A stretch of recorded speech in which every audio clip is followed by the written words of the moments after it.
benar orang kaya akan masuk surga paling akhir karena dihisapnya lama? Nah, ini kita sering dengar bahwa orang kaya karena hartanya banyak, maka nanti pada saat di akhirat nanti itu hisapnya lebih lama. Nah, dikisahkan Abdurrahman bin Auf adalah sahabat Nabi Muhammad SAW yang kaya raya. Kepandaiannya dalam berdagang membuat ia memiliki harta yang berlimpah. Meski menjadi sahabat Nabi terkaya, Abdurrahman bin Auf tetap gemar bersedekah kepada orang-orang yang membutuhkan.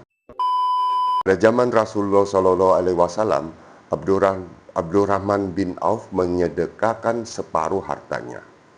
Kemudian ia menyedekahkan lagi sebanyak 40.000 dinar. Namun kekayaan yang dimiliki Abdurrahman bin Auf justru menjadi satu kekhawatiran baginya.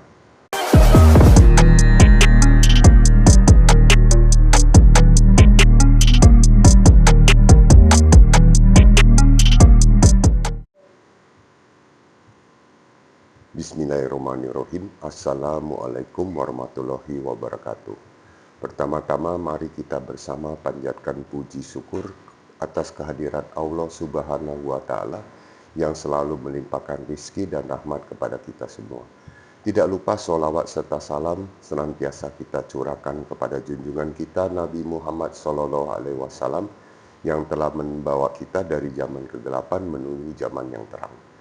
Hai Sobat Kohalim, selamat pagi semuanya. Semoga selalu dalam keadaan sehat walafiat. Topik kita di pagi yang berkah ini adalah apakah benar orang kaya akan masuk surga paling akhir karena dihisapnya lama? Nah, ini kita sering dengar bahwa orang kaya karena hartanya banyak, maka nanti pada saat di akhirat nanti itu hisapnya lebih lama. Nah, sekarang kita bahas. Mari kita ambil hikmah dari kisah sahabat Nabi terkaya, Abdurrahman bin Auf, yang gagal miskin karena kurma busuk. Nah, ini ada satu kisah yang cukup menarik yang mungkin bisa kita sampaikan di sini. Dikisahkan Abdurrahman bin Auf adalah sahabat Nabi Muhammad SAW yang kaya raya. Kepandaiannya dalam berdagang membuat ia memiliki harta yang berlimpah. Meski menjadi sahabat Nabi terkaya, Abdurrahman bin Auf tetap gemar bersedekah kepada orang-orang yang membutuhkan. Ia tak segan-segan untuk menggelontorkan hartanya di jalan kebaikan.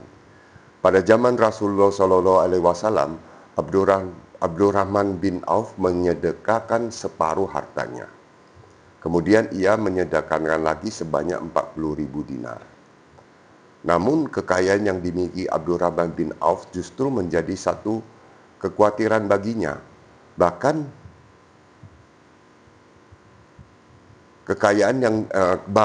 sahabat Nabi itu sempat berusaha untuk menjadi orang miskin.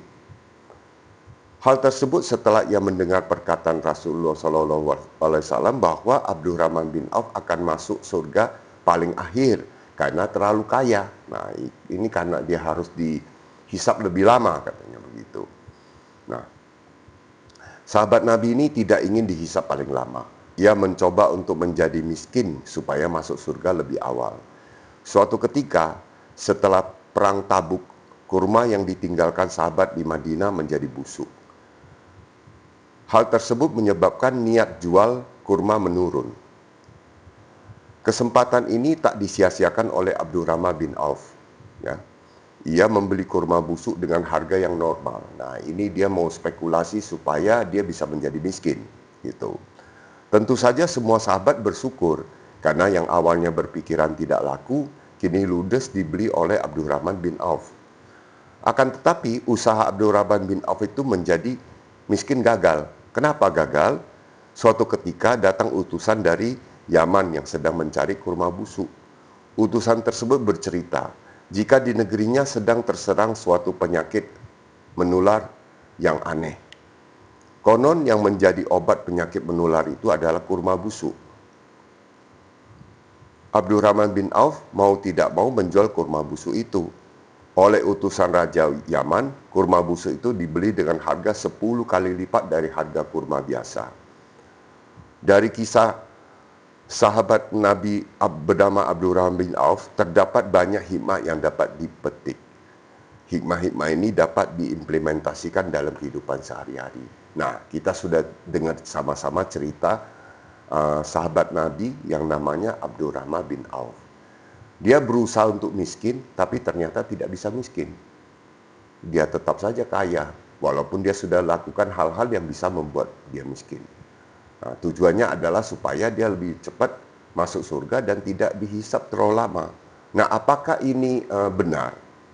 Nah, ini ada beberapa hikmah dari kisah tersebut, antara lain sebagai berikut. Satu, sebagai umat muslim, kita tidak wajib hidup miskin untuk bisa mendapatkan ridho Allah dan masuk surga. Kedua, ketika memiliki harta yang berlimpah, janganlah sombong. Sesungguhnya harta hanyalah titipan dari Allah. Ada hak yang dimiliki orang lain. Ketika membantu orang lain, Allah akan melipat gandakan nilai kebaikannya seperti dalam kisah tadi. Kurma busuk yang dimiliki Abdurrahman bin Auf dibeli dengan harga 10 kali lipat. Nah, ini artinya bahwa untuk menjadi kaya tidak apa-apa, dan justru Islam menganjurkan bahwa umatnya harus menjadi kaya. Karena dengan kekayaan itu bisa dipergunakan untuk perjuangan dakwah di jalan Allah.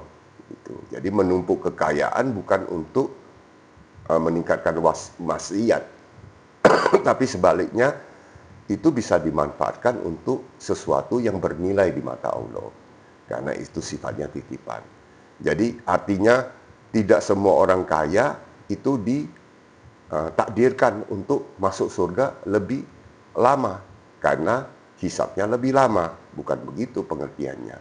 Jadi artinya ayo kita menjadi kaya, tapi kita juga membantu orang-orang yang miskin. Kemudian orang kaya tersebut juga bisa melakukan segala sesuatu kegiatan yang sifatnya membantu orang.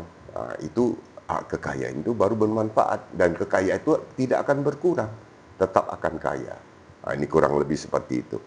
Jadi Islam tidak secara eksplisit mengharuskan umatnya untuk kaya, tetapi ada beberapa prinsip yang mendukung pentingnya kemakmuran dan tanggung jawab sosial. Nah, ini. Jadi Islam itu sebetulnya sangat demokrasi.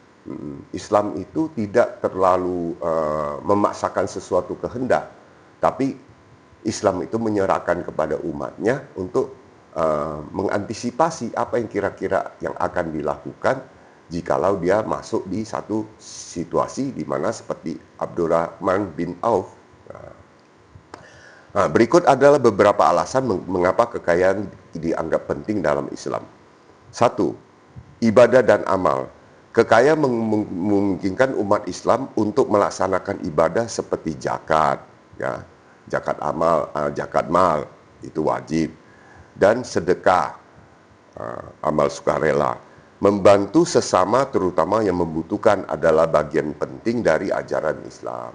Artinya ya kita bayar zakat, kemudian kita sedekah, kita infak, maka kekayaan itu jadi bermanfaat di perjuangan agama Islam. Yang kedua, pembangunan ekonomi. Islam mendorong umatnya untuk berusaha dan bekerja keras. Kemandirian finansial dapat membantu memperkuat ekonomi komunitas dan negara. Nah, ini. Jadi Islam juga bukan hanya memikirkan pribadi, ini juga memikirkan negara. Jadi kalau banyak orang kaya, orang Islam yang kaya, maka tentu ekonomi negara kuat. Nah, namun yang perlu diingat, menjadi kaya itu bukan milik, tapi itu adalah titipan dari Allah.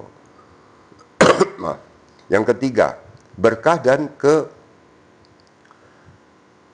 keberkahan. Dalam Islam, kekayaan yang diperoleh dengan cara yang halal dan baik dianggap sebagai berkah. Hal ini tidak hanya mencakup aspek material, tetapi juga spiritual dan sosial. Nah, yang keempat, tanggung jawab sosial. Orang kaya dalam Islam memiliki tanggung jawab untuk membantu yang kurang mampu. Dengan kekayaan mereka dapat berkontribusi lebih banyak untuk kesejahteraan masyarakat.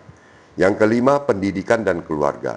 Kekayaan juga membutuhkan sesuatu yang memudahkan dan memberikan pendidikan yang baik dan mempersiapkan masa depan anak-anak, menjaga kehormatan. Dalam budaya Dalam berbagai budaya termasuk budaya Islam, memiliki kemampuan finansial dianggap sebagai cara untuk menjaga kehormatan dan martabat diri dan keluarga. Jadi dengan demikian, meskipun Islam mendorong umatnya untuk mencapai kesejahteraan, fokusnya adalah pada cara memperolehnya dan bagaimana menggunakannya untuk kebaikan. Nah, jadi ini eksistensinya seperti itu. Jadi Islam mendorong umatnya untuk kaya, tapi juga dilihat bagaimana dia memperoleh kekayaan itu dan bagaimana nanti setelah dia mendapat kekayaan itu dia memanfaatkannya. Nah, ini yang Islam lebih tekankan. Jadi bukan semata-mata karena materinya, tapi lebih ke substansinya. Nah, ini kurang lebih yang bisa kami sampaikan di topik pagi ini. Pada intinya bahwa jangan menganggap bahwa orang kaya akan masuk surga lebih lama daripada orang yang tidak kaya, gitu. Sehingga hisapnya lebih lama. Jangan khawatir, manfaatkanlah kekayaan itu dan dapatkan kekayaan itu dengan cara halal. Kalau dapatkan kekayaan dengan cara halal dan memanfaatkannya di jalan Allah, maka kekayaan itu menjadi berkah. Kurang lebih seperti itu. Jadi sebagai umat muslim memang kita perlu sikapi semua masalah kehidupan ini dengan porsi yang tepat. Ya, di Al-Quran sudah disampaikan, sudah ada di Al-Quran bagaimana kita menyikapi kehidupan ini. Jadi mudah sebetulnya. Nah, beruntunglah bagi orang yang sudah menjadi Islam, karena dengan demikian dia akan lebih tertib dalam kehidupannya kalau diikutin dalam Al-Quran. Karena di Al-Quran itu sebetulnya semua kehidupan dunia, kehidupan akhirat itu diatur di situ. Ini kurang lebih yang bisa kami sampaikan. Terima kasih sudah tetap menyaksikan acara Secangkir Kopi di pagi hari di bulan puasa, bulan suci Ramadan ini. Semoga puasanya berlangsung dengan lancar dan penuh dengan keberkahan. Dan juga kami sampaikan kepada para subscriber yang mungkin sudah dengan setia menyaksikan acara ini, kami ucapkan terima kasih. Dan juga para pemirsa, penonton, kaum mualaf, kaum muslimin, kami ucapkan terima kasih. Dan bagi yang belum subscribe, ya, dapat segera subscribe, like, comment, and share. Nah, kami tunggu. Nah, bagi yang ingin menyampaikan komen, silakan, kami terbuka. Dan kemudian bagi yang mau testimoni juga kami persilahkan, bisa by email atau bisa menghubungi kami by WA ke nomor telepon genggam kami 0812 1636 5335. Jadi kami ada tambahan nomor satu lagi, silakan dihubungi, tidak apa-apa, kami akan merespon dengan by WA. Ya, ini yang kami ingin sampaikan.